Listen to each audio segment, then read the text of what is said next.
Good afternoon, everyone. It's time to start the RCWC colloquium in 2023.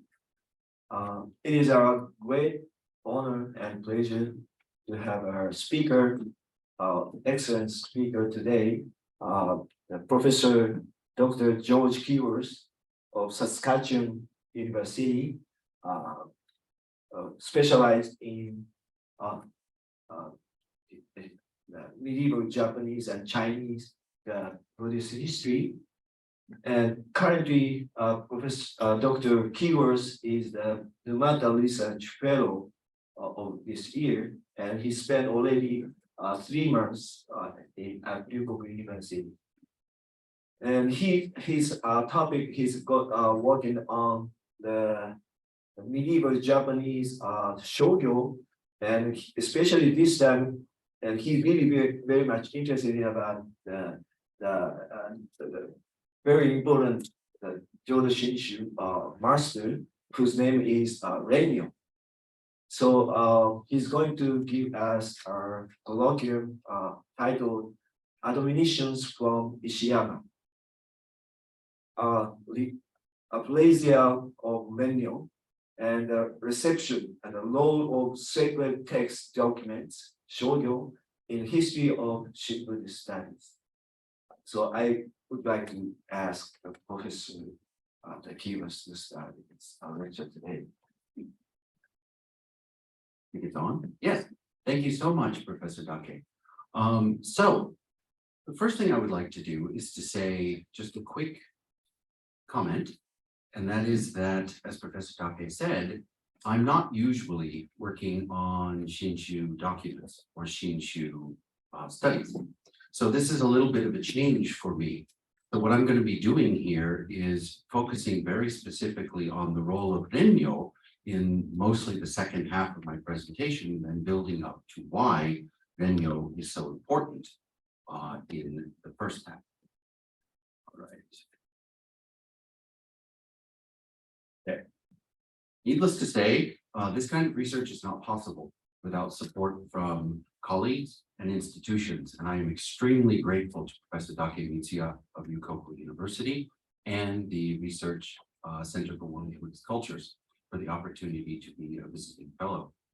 I also am extremely grateful to Professor Abe Yasuro of Ryukoku University for his help and support, the staff, and everyone who works very hard at the center here to make these possible and to make it possible to do research here. And then I always thank Professor Ochiai Toshinori, who really helped to inspire me to get into this kind of research in the first place, who of course is at the International College for Postgraduate Buddhist Studies in Tokyo. So thank you very much. Oops, okay. So I'm going to zoom in when it's relevant for everybody online and here. And this is the Tanisho. And I hope that most people who are familiar with Shin Buddhist studies or Shin Buddhist history know what it is. And this is, of course, the very last line of the Tanisho, which is the colophon. And what we see is this is Rennyoand. So Rennyoand, needless to say, copies the text and the edition we have of it. And if we translate it, it says this sacred scripture is one of the most valuable texts of our school. And this is the translation that was produced in 1996 by the Bukkyo Nendo Kyokai. One of the things I'm going to be talking about a little bit later is some of the problems related with mistranslations of terms.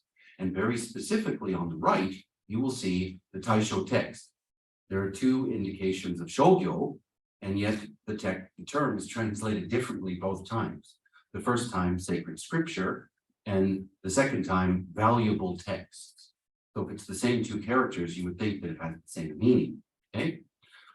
Now, obviously, the fact that Rennyoand seals such an important text and refers to this text twice right here in the colophon as being shogyo, it tells you this is a very important term in the history of Shin Buddhism. Now, a little bit later, I will be talking about alternate sources of our Shin Buddhist scriptures. And I can realize you can't even remotely see online what that's of, but what it is just page most of us who think of Shin Buddhist studies, we think of the Shinshu Shogyo Zensho, or we think of the Jodo Shinshu Seiten Zensho. So these are just the same 2 pages. That's all, just the same text. And we're going to see that a little bit later. Now, I do want to point out for anybody who might not be an expert, or might not research this material, the earlier collection, the Shinshu Shogyo Zensho, was originally published in 1941. Okay? So there's the word Shogyo right there. And as Professor Dake pointed out, this is a term that is very familiar to Shin Buddhist studies. Now, keep the slide big. The reason why I put Ishiyama in the title is because when we think of Rennyo and we think of history, needless to say, we think of the establishment of the Ishiyama Honganji on the 24th day of the 9th lunar month in 1496. And anybody who doesn't know their Japanese history very well might want to know that where Osaka Castle is today, of course, is where Ishiyama Honganji was. And it's not incidental that Osaka Castle was put there. What you see on the right is a rendering that was produced of how big Ishiyama Honganji was. What that's telling you is that Rennyo plays a larger than life role in the history of the establishment of Shinshu as a tradition and its history.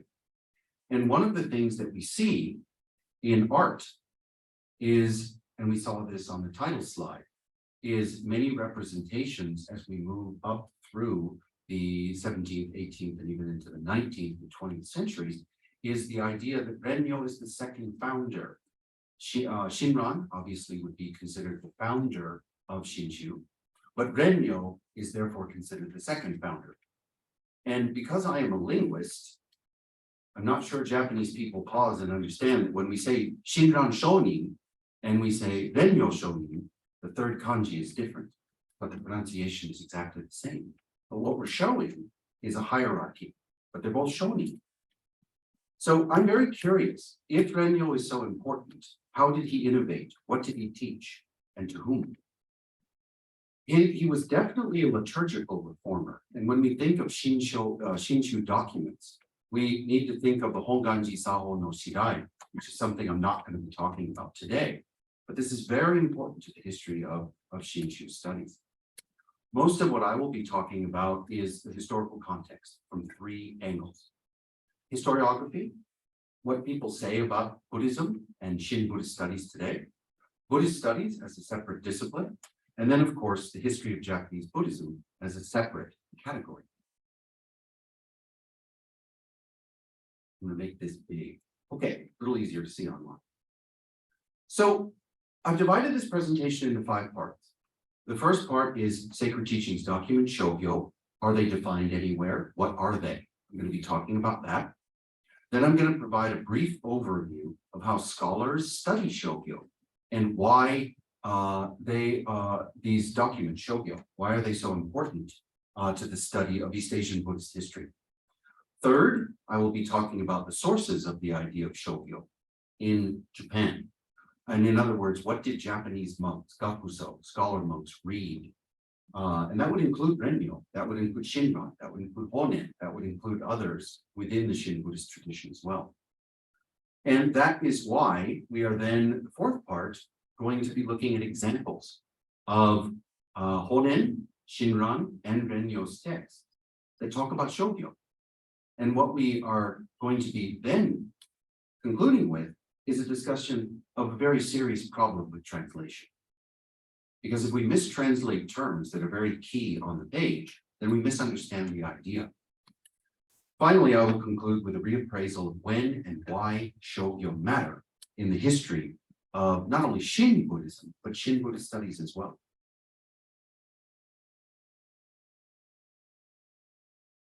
Now, I'm hoping in 2023, everyone who's interested in Buddhism has this book, the Iwanami Bukkyo Jiten. If you don't, you can get it as an app for your phone. Iwanami Bukkyo Jiten is a wonderful 1-volume dictionary. I have one time or another have owned the physical book, the CD-ROM, if you know what a CD-ROM is, and of course the app. And there, on page 516 of the book, but in the app, the editors define Shogyo. And the first thing they tell you, it's of course a dictionary in Japanese, is they tell you that it defines Buddhist teachings. Okay, so the Buddha's teachings. It also is a term that can, out of China, refer to Confucian teachings. And we all know who the sage is, but I'll explain that shortly.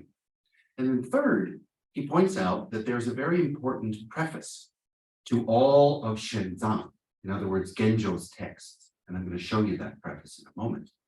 And there we see the Sanzhou Shougyo. Okay, now obviously it's Chinese, so Sanzang Shengjia Xu. But their Shougyo is functioning very similarly to how Shinshu scholars, including Rennyoand, will use it. Then Iwanami Bukkyo Jiten explains that in Japan, skipping over to Japan, we first see this in the Kaifu Shogyo. This is just a dictionary entry. Anybody who teaches students, I would remind you to tell them to use dictionaries. They're very useful. And then in the Iwanami Bukkyo Jiten, it points out that Honen in the Senchakushu specifically tells us what it is, uses it. And as I will show you shortly, he gives us the Daijo Shokyo, the Mahayana Shokyo. And then Iwanami Bukkyo Jiten explains that Shogyo can be Kyo, Ritsu, Ron, or Sho. So it's a category that defines Buddhist texts differently. And it's used in Japan to do this. But let's pause for a moment. Since we're in Japan, there is a homonym, Shogyo, that means correct teaching, as opposed to sagely teaching. I believe the linguist can tell me that could be pronounced Seikyo, but shortly I'm going to explain why it shouldn't. If you're wondering what this preface looks like, we actually see it on Buddhist manuscripts preserved in Japan.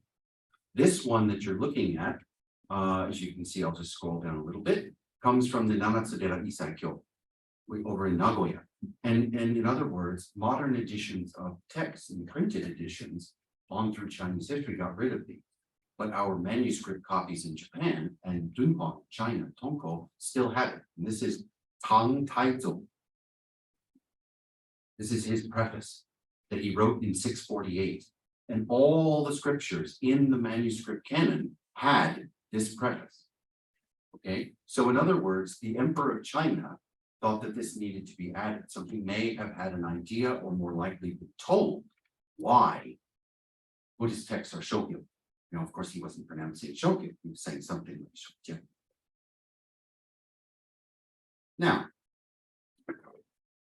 the second issue that we see coming out of Iwanami Bukkyo Jiten is the posthumous or extant writings with rare or classical books. That's my English translation of Tenseki Ibun. Written or compiled by denominations, traditions, or sectarian patriarchs, Shuha, that's me translating carefully. This is their books. The books by their patriarchs or venerable masters, which are revered by later generations, the Shogyo. This is what Professor Dake was talking about, and I will illustrate for you shortly about the large tradition of Mikyo no Jiso Shogyo. That's the example we see in Iwanami Bukkyo Jiten. And that's something of which we have a lot of scholarship in modern Japan, including some of my own in English.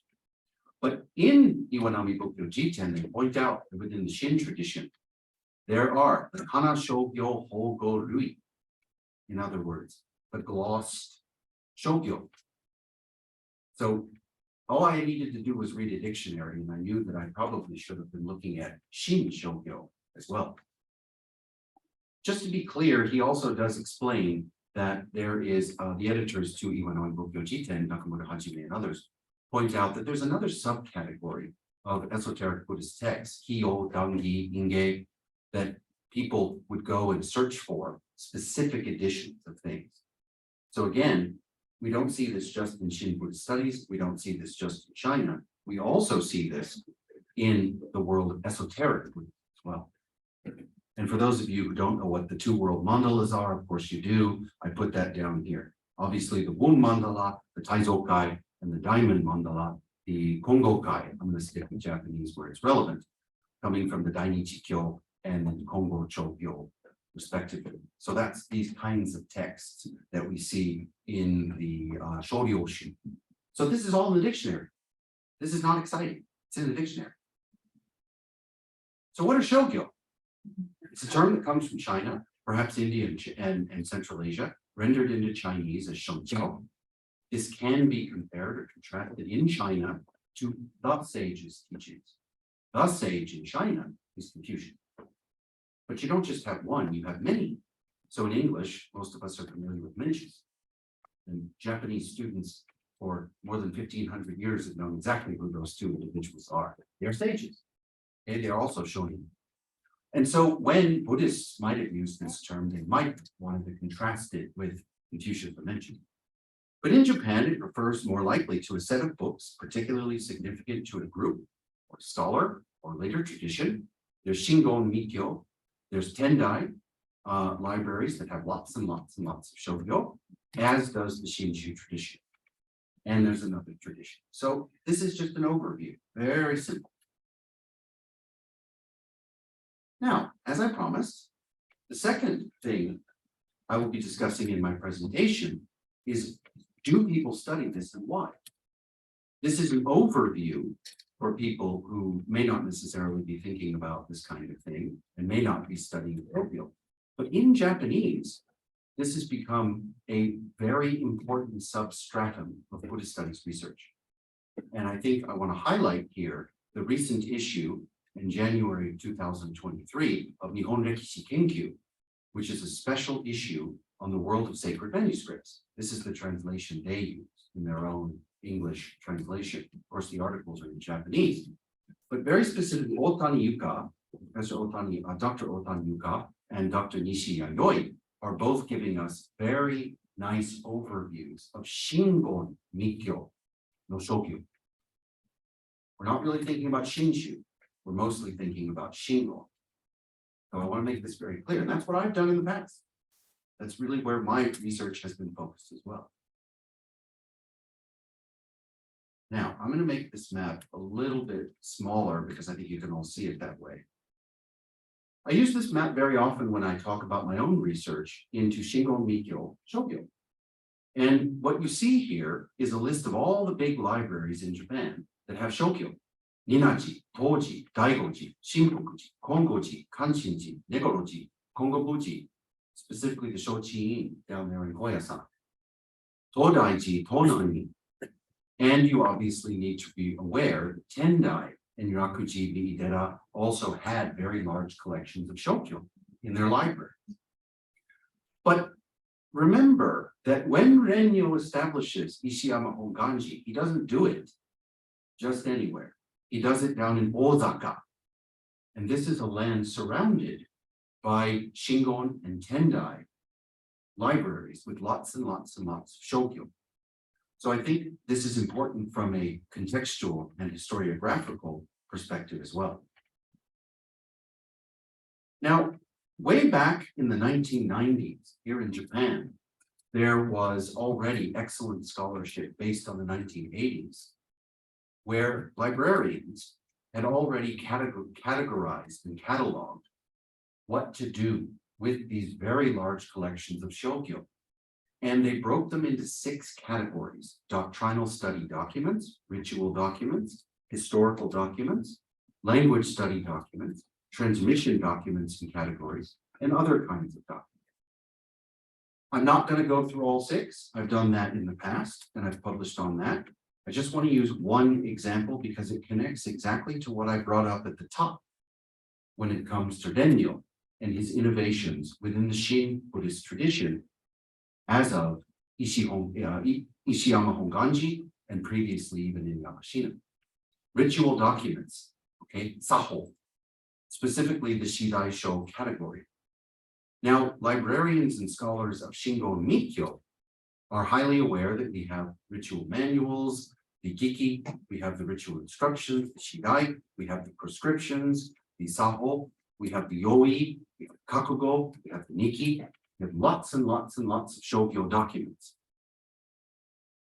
But what's most important on that screen is the C plus, and the J.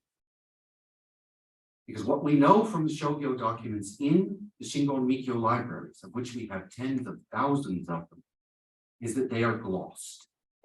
And the people who used those texts and made those texts made three kinds of linguistic categorizations.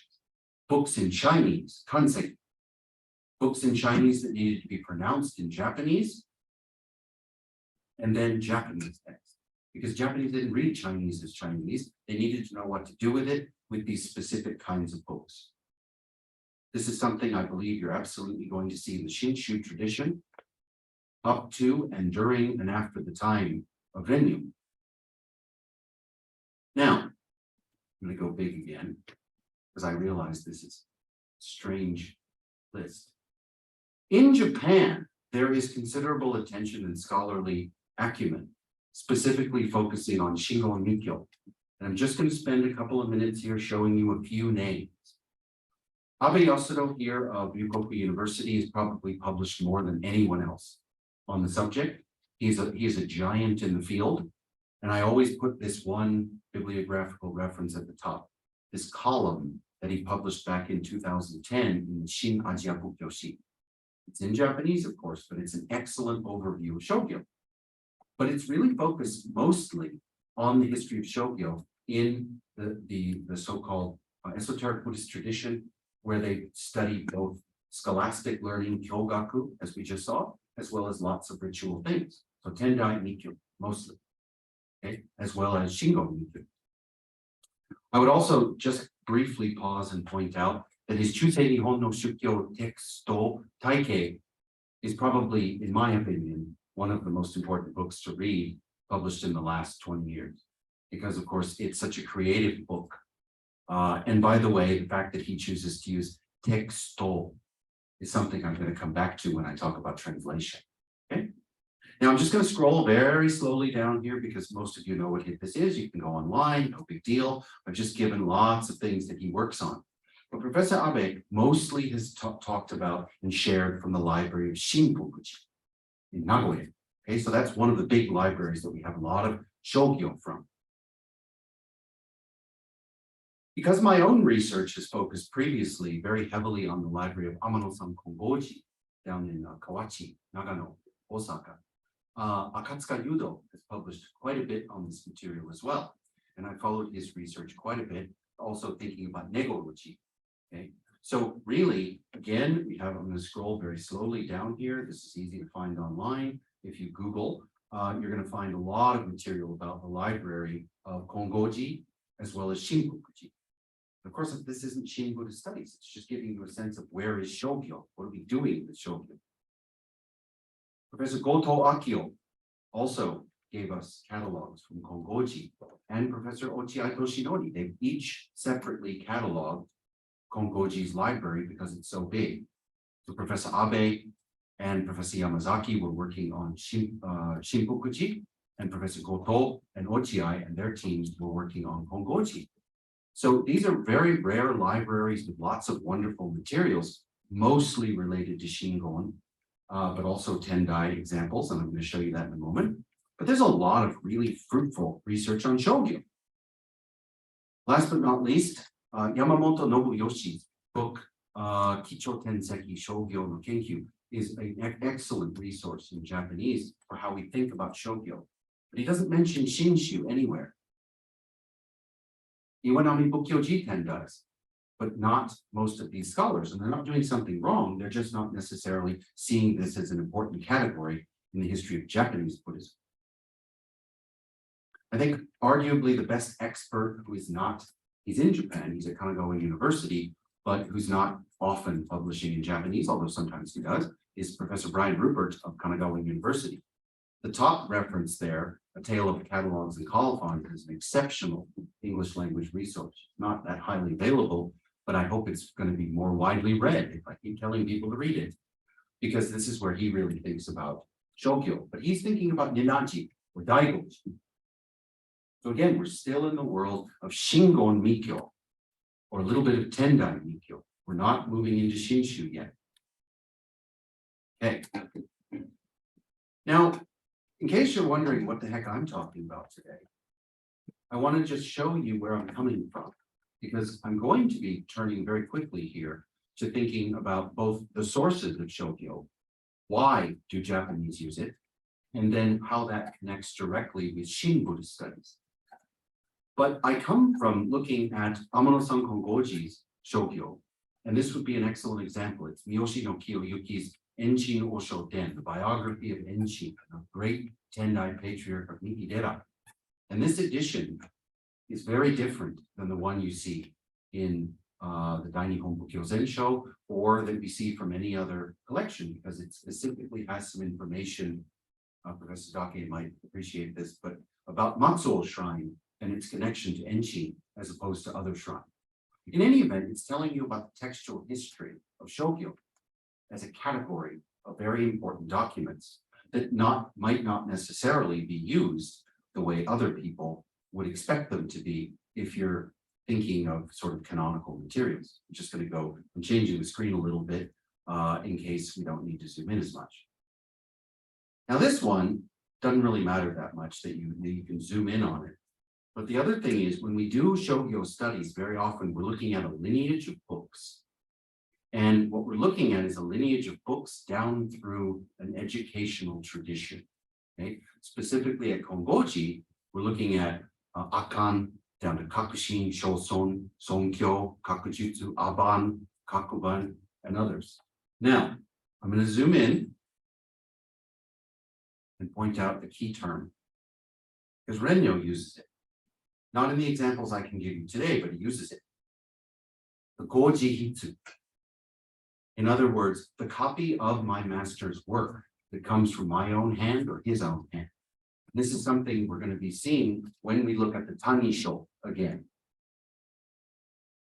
So in other words, a tradition of a very specific category of books that has been mistranslated in English and misunderstood because we don't see it. One of the reasons I think we don't see it often enough is because we're too closely focused on our own research, including my own research previously on Shingon Mikyo documents from Shinpokuji or other places and Kongoji. Now, let's turn to some slightly new material. Where are Japanese getting this from? Where is the Shingon Mikyo tradition getting the idea of Shogyo from? And why are they using it this way? Why also are Shin Buddhists and others using it? Well, I think it's mostly scholar monks, but I think they're getting it from a very specific place. And that's going to mean that in order to see it, we have to think about books for a moment. And we have to deal with a very serious problem, especially in the world of AI, ChatGPT, and modern computer-led humanities research. The problem is that Buddhists don't have a Bible, and we know that. But English and Japanese don't handle this very well, because what they're doing is they're both keying most of the terms to Protestant, Christian language. And when we think of the word Satan in Japanese, that is the word. It was originally actually produced, as I'll show you in a moment here, by Chinese in China for Chinese people. And they used the word, I imagine, sheng or sei, because they were trying to go after probably Confucius would be my guess. But in any event, as we all know, the Satan is the Bible. And seke probably means biblical scriptures or something like that. Now, sei can't be the same as shou. And when we think of the Bible, we therefore immediately move over into the wonderful Bukkyo Dendo Kyokai, BDK, who generously supports my research and a lot of research at Yukoku and elsewhere. They're the teachings of the Buddha, published in English in 1962, and of course the Bukkyo Seiten, the Buddhist Bible. Now, I'm giving a gift to a master's students anywhere in the world, but that book and what's in that book, you will not find historically passed down by any Buddhist tradition in Asia anywhere. If you wish later, you can ask me about the concept of Asia too, because there's been a lot of research on that. We could turn over to the notion of Kyoten or Jingdian. That's going to get us into problems, because that almost always gets translated as scripture or sometimes classic in English. Well, as I'm going to point out in a moment here, scripture is Christian. It's always Christian. It can't not be Christian. And classic, I don't know about most of us, but almost always takes us to the Chinese classic. And I gave you an example here, the classic of poetry, which is a Jing, it is a kyo, but it's definitely not divine and it's definitely not religious. It's Chinese poetry. So when we think of what kyoten is in English, or what we think about seiten is in English, we need to be thinking very carefully about what the meaning actually is in the culture. Now, Buddhists obviously don't have a single book. Everybody knows that, and I'll be talking about that shortly. But of course, the example we often see outside of Buddhist studies is the Shingyo, the Prajnaparamita Vidya, the perfection of wisdom, the heart of the perfection of wisdom that you can copy in Buddhist temples. But of course, that isn't the only important Buddhist book, right? There's many, many Buddhist books, the Lotus, Pure Land Sutras, etc. They have many, many books. Now I'm going to pause for a moment here and talk about the word scripture because we're going to see it. I don't think it's a dirty word, but it's a very dangerous word because it means Christianity always. I don't need to remind you that in English, all religions except Christianity get the ism after it. Islam, don't forget, until the 19th century, we always used the word Mohammedanism. It wasn't nice, but that's what people use. Islam is relatively new in English. Excuse me, we all know English is now a global language. More people in India speak it than anywhere else. That means a lot of Muslims. I also need not remind you that the one word in English, the one book title that does not get italicized is the Bible. All the rest of them do. And often the Quran too. So I put that up there. And that gives you a sense of the significance of scripture. Because the word scripture means the books of the Bible. The Bible has 73 in the Catholic Bible, 66 in the Protestant Bible, 81 elsewhere. And it fits in one volume. We all know that because we've seen it in English, we've seen it in French, we've seen it in German, we've seen it in Latin. We can even talk about the Latin Vulgate if we want. We really want to do biblical study. But scripture is an English word that produces the word scriptorium that's talking about religious texts, divinely revealed. Buddhist texts, most of them are not divinely revealed, and they certainly aren't if Shinran wrote them, or Honen, or Rennyo, or Kukai, or something like that. I mentioned before I would tell you a little bit about the Christians, what they were doing when they produced Satan. Joseph Edkins, in his critique of Buddhism, the Shijiao Zhengmiu Shakyo Shomyo, he is trying to go after the Buddhists, and notice he does not use the word say or show or shun. He uses a different character. Okay. And he's doing that because he's trying to distinguish say kyo, pronounce say, Christian teachings from Buddhist teachings. He is unaware that Japanese have been using shokyo, pronounced sho, not say, for a very long time. And some Chinese had to. Now, this takes me back a little bit broadly before we zoom in here to talk about scriptures and canon. Because canon is the next thing I'm going after. Because in English, we always talk about the Buddhist canon. Is it in the canon? Is it not in the canon? And then we talk about the scriptures in the canon. Sometimes we say the scriptures are even copied in a scriptorium. Well, a scriptorium is a place in Europe where they copy scriptures for the Bible. Here, they copy Buddhist books. And they don't just copy in Japan or China or Korea or Vietnam or elsewhere. They don't just copy the canon, the so-called scriptures, the Kyoten. They copy the Vinaya. We'll get to that in a minute. They copy the monastic codes. They copy the commentaries. So in other words, the category doesn't really match. But interestingly, Shokyo does. And that's what I'll be building to here. Now, the canon or scripture is misleading in English, extremely misleading. Because East Asians, Chinese, Koreans, Japanese, and Vietnamese have many books. Thousands of books. And therefore, we don't carry our books around when we study them or read them in one particular way or one particular place as you can in the Bible. And the books are often categorized as sutra, kyo, vinaya, mitsu, shastra, ron, or commentary, sho. That's just one way of doing it. Those are all legitimate books that we could copy in the so-called scriptorium or the library. But can you call a show a scripture? It's a commentary. It's not scripture. Shastra is using Sanskrit to talk about an Indian commentary. So I've just moved to the requirement of 4 languages that we have to use to talk about Buddhism, that's not going to work. The Isai Kyo, if it's a manuscript canon, or the Daizo Kyo, if it's a printed canon, we also know is cataloged. The Kaiyuan Lu, or the Kaigen Roku of 730 gives us 1,046 separate titles, and the Jogen Roku, or the Genuine Lu, gives us 1,206. So we don't have less than 100 books. We've got more than 1,000. That's the canon. That's the Isai Kyo. But that's not the show.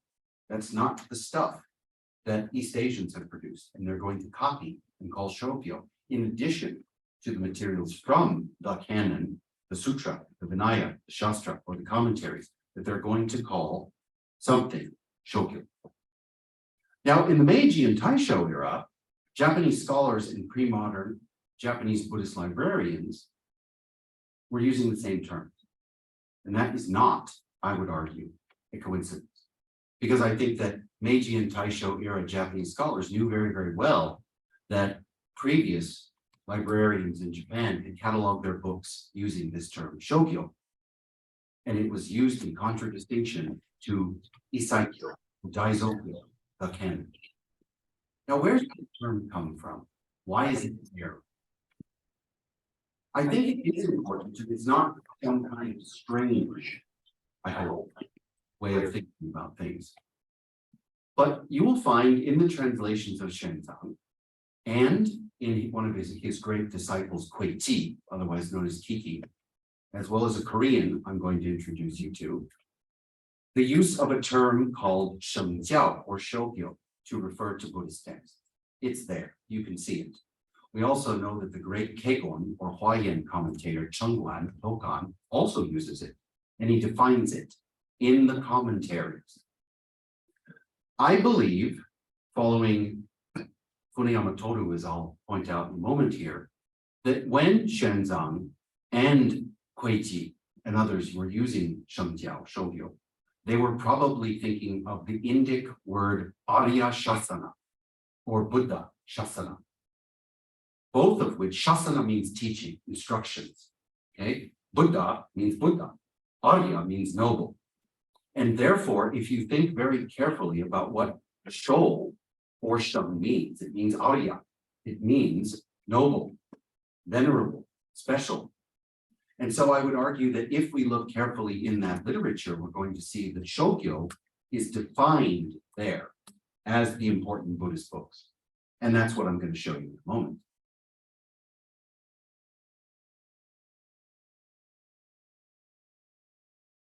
I'm going to pause for a moment and tell you what I don't think is helpful.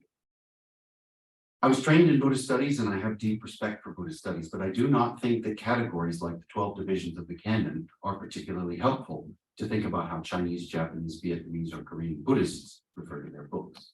They didn't catalog their libraries according to these things.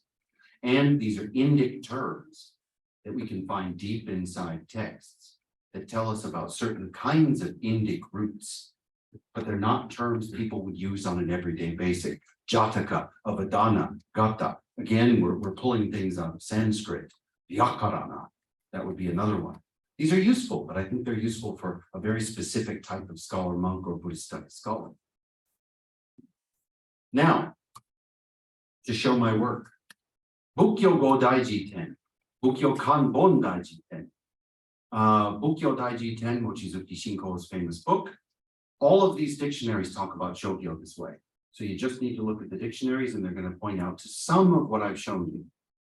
But it really is Funayama Toru in his wonderful Bukkyo Kango Gogi Kaishaku, his kanji de Fukameru Bukkyo Rikai, where he really gets into this. Because Funayama Sensei, I think, a very important scholar who's looking at Indic roots as opposed to Chinese roots of Buddhist terminology. And this is where he's looking at some of the terms, including Shokyo, more the Sho than the Gyo.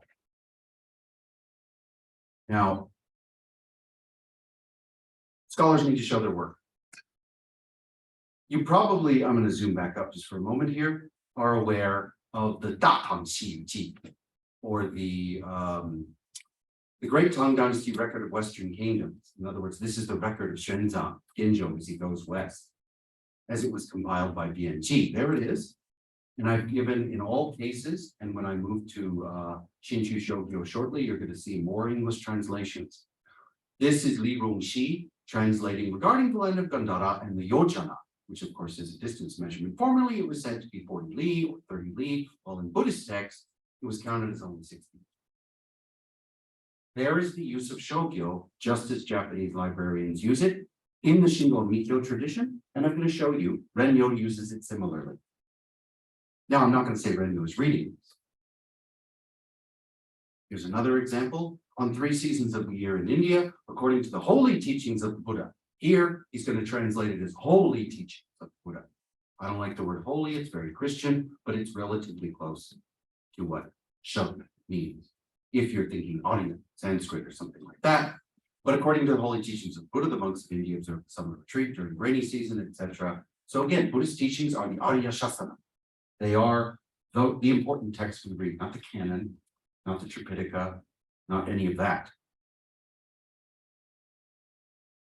If you do modern research in digital editions of the Buddhist canon, you use C-Beta or SAT, you're going to find that Shenzong's translations provide 793 examples of Shogyo. He uses it a lot in his team. And it almost always refers to Buddhist teachings, just like you just saw. Kuei-ji uses it 319 times, specifically in his Zhou Yuishiki Ron Jutsuki, Shengwei Shu Ji. Very important text I'm about to show you. This should not surprise us because Shenzong is coming back from India. He's very interested in speaking a little bit, as best he can, using Indic terms. Chengguan uses it 268 times in his Keigongyo, Engisho, and elsewhere. Don't take my word for it. Here we go. Take a moment. It's clearly defined. It's easy to understand what we're looking at. We just need to look at the text. Even on the right, of course, you're simply looking at Chengguan. Here he is telling us, of course, that you could say something like sutra, but if you really want to know what it is, it's the Shogyo. The Buddhist teaching to the Shogyo. And then, of course, we have a discussion on the left that's going to take us a little bit closer into the notion of Arya and Sho again. I'm not going to spend too much time here, but the point is, if you look carefully in the commentarial tradition of China during the Tang Dynasty, you will see this. Come out. The Shillabang Kyung in his commentary to one of the most important Pure Land scriptures says, now, according to the scripture, although they necessarily do not commit the heinous crimes in the 3 rebirths in the highest class, they need to eliminate it, the unwholesome karma. That explains the lowest rebirth. Those who feign completing the 10 intonations or the 10 repetitions of the Nembutsu, Niamvo, are certainly unable to be reborn in the Pure Land. Therefore, the sagely teaching in Korean, Songgyo, still does not have a different explanation because those who enter into all manner of unwholesome activity will experience much hardship. My good friend and colleague, Richard McBride, he's got the translation right. He doesn't have the tense right. And I asked him about this. He sent me to this reference, by the way, because Kyung is a text that is cited by Shinran. And of course, it's not the teaching, it's the teachings does not have. Okay. I would argue that by 1200 at the latest, most large Buddhist monastery temple librarians in the Buddhist temple libraries were using the term Shogyo to catalog or index their important books. I think Shingon, Tendai, Nara Kofukuji, Todaiji, Saidaiji, and Tendai offshoots learned about this in their educational curriculum. And so-called Protestant, I don't like that term, Buddhists in the Shinshu tradition, obviously Honganji and Otani Yashi Honganji, both use it.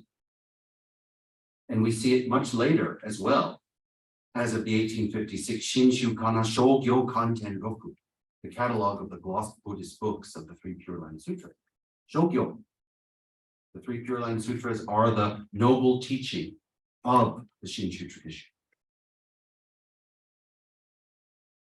Now, obviously, part of that Yuishikiron tradition that we saw with Shenzan Kueiji and others is the very specific example of printing some of these books. These are also considered to be shown. Now, I'm going to spend the remainder of my time, I'm going to skip this, talking very specifically about examples from the Buddhist canon, the Taisho. And that's probably not where I should be looking at them, of Shinshu Shogun.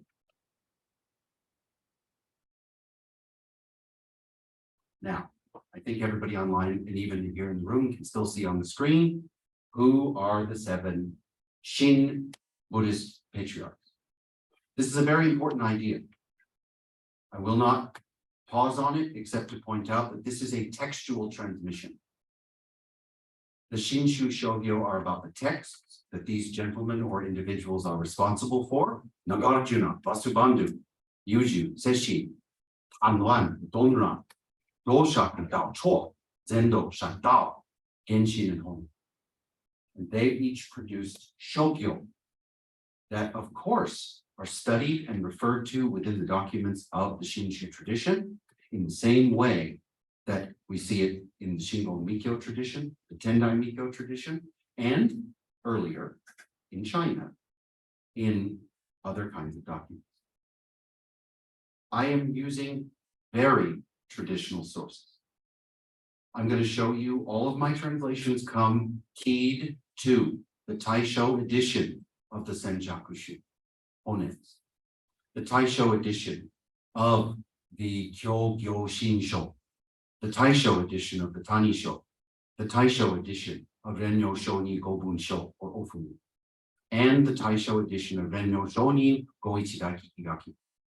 I'm just going to use the Taisho edition. I will briefly show you where these exist in the Shinshu Shogyo, but for the purposes of what comes next, I'm going to leave it big for a moment and point out I'm only using extant translations. These are not my translations. These are the BDK sponsored Shinshu translations from 1997 of Honen Senchakushu, from the 2003 Kyogyo Shinsho, and from the 1996 Rogers and Rogers Rennyo Shoni Ofumi. It's already been translated back in 91, and of course the Tanisho. And the 2 editions, I've simply given you the bibliographic information here of the Jodo Shinshu Seiten that I mentioned, and of course the Shinshu Sho Kosensho. Okay, so let's jump in.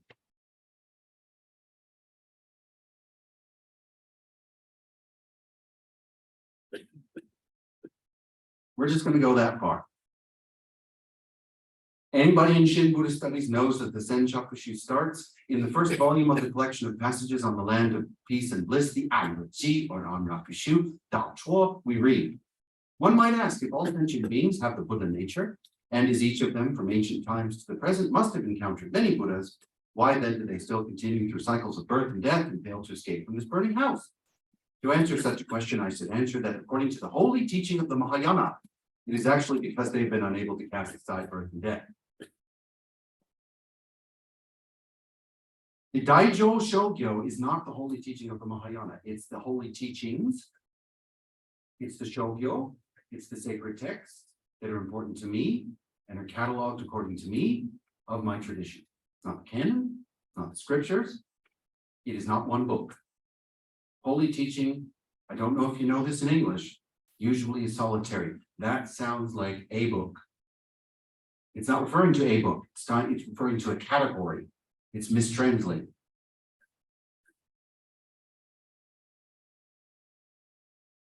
Now we're going to see an even worse one. Senchakushu as well. You can see the Taisho reference on the right. This is not my translation. It comes out of the same translation. My own opinion, after quietly pondering these matters, is that the manner of officially presenting the Buddha's teachings differs somewhat according to the various schools. To begin with, the idealist school, Yogacara, divides the lifetime teachings of the Buddha into 3 periods: the period when he affirmed the reality of phenomenal things, the period when he declared phenomenal things to be empty of reality, and the period when he taught the middle way, which transcends these 2 opposites. Come down a little bit so you can see a little more clearly. The emptiness school, Madhyamaka school, divides the lifetime teachings of the Buddha into two canons. I would agree that Zokyo or Jiao means canon. It's excellent translation. But Ichidai Shokyo does not mean lifetime teaching. It means the important teachings of one generation. That's what I would do with it. Or one tradition, Ichidai, the idealist versus the other one. But teachings, where's the show? They're not important. And it's the same term Honen just used above. Gyogyo Shinsho, I'm not a Shinran scholar, but let's go ahead and have a look. The collection of passages on the land of peace and bliss states, repeating them 10 times. We just saw that, by the way. We saw a Korean master explaining about exactly the same passage. It's simply an indication of the number by the sage. When one repeatedly utters the Nembutsu and focuses one's thought on it without being distracted by other matters, etc. and so forth. There is another piece of advice. Those who practice the Nembutsu for a long time should, in many cases, follow this way. Beginners, however, could very well count the number. It's not so important. For there is a scriptural reference to support this. No, there is not. There is Shogyo. There are books that are important. They are the Pure Land scriptures. They are the writings of my teachers. They are Honen. They are others. Shinran is referring to Honen here. He is referring to the patriarchs and the books that his tradition believes are important, and Shogyo is a category. It is not a scriptural reference, nor is it a scripture. Scripture is revered. It's a book of the Bible. Gyogyo Shinsho. Second tradition is the 5 grave offenses of the Mahayana, as stated in the sutra expounded by Mahasatya Nirgranta Nirdesha. Destroying the pagodas, not my translation, by the way. Destroying pagodas, burning sutra repositories, or stealing properties of the 3 treasures, slandering the teaching of the 3 teachings, the teaching of the 3 teachings by saying that it is not the sacred teaching of the Buddha. This is brilliant. They've got it right. The translators have it exactly right. It is not Shokyo. It's exactly what it's saying. The sacred teaching of the Buddha. The only problem is, sorry, it doesn't come from that text. This line on the right does not come from the Maha Satya Nirgranta Nirdesha. It comes from Chen Fa Puti Xin, the Kampotsu Bodai Shin Shu. Obviously, when this translation was done back in 2003, we didn't have C beta, we didn't have SAT. The line is not there in the Maha Satya Nirgranta. It's in Aisho's text, which is a Shokyo in and of itself, which is read elsewhere, and we can see in Shinshu studies. So it makes sense that he's reading from that book. But the translation's right. Gyogyo Shinsho. This is after a passage from a perfection of wisdom scripture. From this scripture, we clearly know that Amida is definitely a recompensed body. See on the right. This does not preclude Amida from entering Nirvana in the future. The wise should realize this. Obviously, I just picked from the Taisho edition here. This is not scripture, Shokyo. This is the important text of my tradition, the venerable or noble teachings, not of the Buddha, but of my tradition. And in this case, we're looking back to a text that I revere, a perfection of wisdom scripture. Now, I'm going to keep it nice and tight, and then I'll zoom out. And don't worry, I'm almost done. I'm going to keep it inside an hour. Tani Sho. Remember this copy. This book is copied by Rennyoand. The venerable or noble edition we have is copied by Rennyoand. Some hold the view that those who do not read or study the sutras and commentaries will not be assured of attaining rebirth in the Pure Land. This is the BTK translation. This view is not worth taking seriously. Various scriptures, that's the English translation, various scriptures that make clear the truth of the other powers stress that we are certain to attain Buddhahood only when we have faith in the original vow and recall the name. Go down to the purple. But how pitiful indeed if, I'm going to scroll down a little bit. After all their reading and study of the sutras and commentaries, we can see it in purple on the right, they still fail to grasp the real meaning of, I put Shokyo, right? Because they don't even translate shogyo here. See, it's there in the text. They don't translate it this time. They just say the real meaning. Because the name can easily be repeated by those who are unlettered and ignorant of what is said in the sutras and commentaries, the text is abundantly clear what's going on here. Abundantly clear. We are contrasting hyoshaku with shogyo. And shogyo absolutely does not mean various scriptures, ever. Now, you're probably asking, why is Professor Keyworth put shogyo there in the English? I'm going to show you why. Because if you don't read the Taisho edition, and instead you go to the Shinshu Shogyo Zensho, right down here on the right, you're going to see that people read this as shogyo, correct teaching. They don't read it as shogyo, sagely teaching, right there in the right. And this is the Shinshu Shogyo edition, right there. I'm zigging around it. And the Seiten Zensho, it's a little bit clearer. If I could just find it.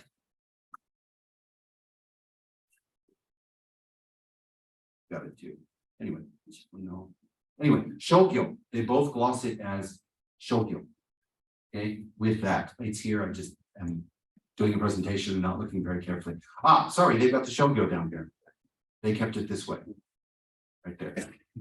They kept sagely teaching, as opposed to turning it into true teaching. So the Shinshu Shogyo, up until 1998, has it as correct teaching, and the Shinshu Seiten has it as shogyo, the original shogyo, in what we can see as in the Taisho. It gets better. Tanisho, in the afterword, you ought to read carefully those scriptures favored and followed by the late master, which were in accord with his deepest convictions, is the English translation. From our viewpoint, in all the scriptures, the true and actual teachings are intermingled with the provisional and expedient. The master's real intention was that you should discard the provisional and keep the actual, put aside the expedient, and abide by the true. You should take great care not to misunderstand the scripture. You look on the right, you can very clearly see in the Taisho edition that if this is an accurate edition, there are go shogyo, the venerable teachings of the master. You put go in front of it. They are his teachings. Later on, you're going to see that the scriptures, it's not scriptures, it's shogyo of our tradition. He's referring back to a broader category, a limited category, go shogyo, a broader category of shogyo, and down below, he's contrasting shogyo against or connecting it with the master's real intention, the go honi. I think that's how you read that. Is that correct? Japanese? So the text is abundantly clear. It needs to be correctly translated, understanding that shogyo is a category, and it doesn't in the scriptures. Because the scriptures suggest any old Buddhist scripture. It would be the Heart Sutra, but it's not. I'm going to zip past this. I just found them for everybody in case we had more time. Okay, time to look at Rennyo. You're all going, why are you only getting to Rennyo at the end in the last few minutes? It's not that Rennyo isn't important. He's terribly important. It's that Rennyo's letters are complicated. And his letters, specifically, this is letter 3, roll 2, is where Rennyo has lots and lots of examples of this. And I'm just going to spend 5 minutes here and then conclude. Within the school of teaching propagated by our tradition's founding master, there have been discrepancies in what everyone has preached. From now on, therefore, from the priests in charge of lodgings on this mountain down to those priests who read but a single volume of scripture, Ichikan no Shogyo. Whose Shogyo? Rennyo is using it differently than Shinran. Ichikan no Shogyo means one volume. In other words, whose shogyo should you read? You should read our master's shogyo. Again, we've got the other version. This is letter number 12, roll number 2. It's got it again. When we consider the 50 years of human life, they correspond to a day in the night of heaven of the 4 kings. Thus, those who don't understand this, they live no purpose and passing days and months in vain. They pay no attention to the decisive settling of one mind of their own faith. Basic Shinshu practice. They never look at a single volume of the scripture, nor do they ever instruct their followers by citing a single passage of the teachings. The translation is not horrible here, and I haven't given you a single passage of the teachings, but Ichikan no Shogyo does not mean the scriptures. It means the same thing we saw before, the venerable scriptures that Shinran gave us in our tradition. We are having a tighter definition of Shogyo, and Ichikan is a linguistic term. Letter number 11, roll 3. But recently, although people these days act as if they know the Buddha Dharma, it is clear from what I have observed that while they give an outward appearance of relying on the Buddha Dharma, there is no decisive settling of faith on Jin, the single path in our tradition. Besides that, on the strength of their own ability, they read texts. So wait a minute, Shogyo are now just texts? Whose text? What texts? Rennyo is using Shogyo. I'm going to zoom in here and point out. I'm going to mispronounce it right down here. I think it's Soden, transmitted texts. Read the Japanese. He's transmitting, it's transmitted Shogyo, not any old Shogyo. So it isn't texts. They don't read texts that are not authenticated. He's talking about the transmission of text in a specific category of text. And he's talking about you doing things with the right text and the wrong text. So he's using the definition of Shogyo much more carefully. Let's go over these. Number 12, roll 3. It is not in the first place arrogance for them to assume immediately that only they fully know the teaching. In this frame of mind, they wander from place to place among the followers of our tradition and read the scriptures. And these horrible people, in addition to that, they simply ingratiate themselves with people, make up lies, and take things from them, saying that they are sent from the main temple when they are carrying on personal matters. How can these people be called good followers of the Buddha Dharma or readers of scripture? What? Scripture? First of all, this is very, very clear what it is. Read our Shogyo. They need to pay attention to our Shogyo. And they can't if they're not going to pay attention to our Shogyo, the right Shogyo, the Go Shogyo. Not any old books, not any old scriptures. So he's using it again and again and again. Because I like to show lots of evidence. This is mostly my conclusion.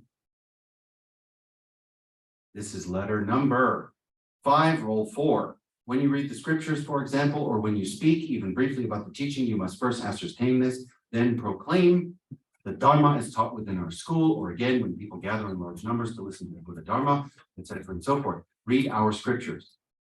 No, read our Shogyo, our master's teachings, our traditions as understood within a very specific category. They could be commentaries, they could be scriptures, they could technically be passages from Vinaya, or they could be Shinran's teachings or Honin's teachings. Shogyo. Oops. Okay. Number 6, roll 4. In regard to this, among the followers of our tradition in various provinces, there are many who confuse the meaning of the Dharma by propounding obscure teachings not prescribed in the scriptures.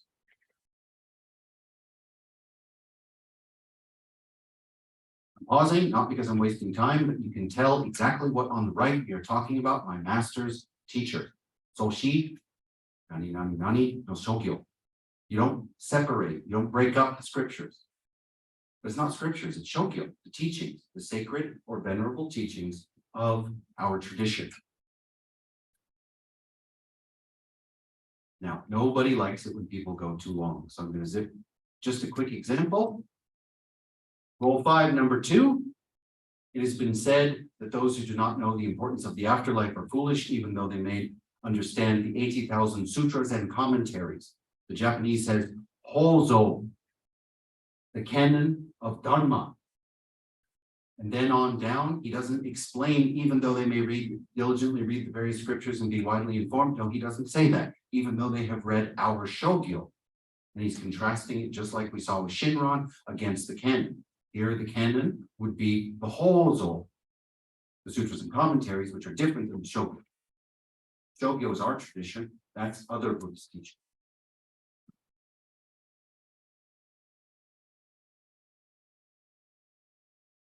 Isai no Shogyo.